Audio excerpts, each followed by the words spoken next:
ای خواهر مسلمان، ای خواهر مسلمان، چرا تو گشته نادان؟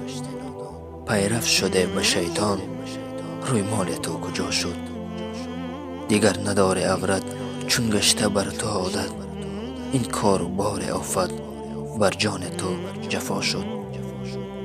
حسنی که در رخ خود زیب نموده موجود، بهر نمایشت بود، پیمان تو کجا شد؟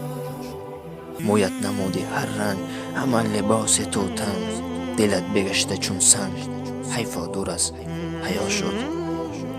برفت شو از دیگر پاک میان جمله افلاق، روز شوی تو هم خاک، ایمان تو کجا شد؟ بگرد کوچه ها تو گویا چو بی حیاتو، از حق شده جدا تو، دور گشته از حیاتو، بی آر و بی وفا تو، مثل که بی خدا تو، کو آر تو کجا شد؟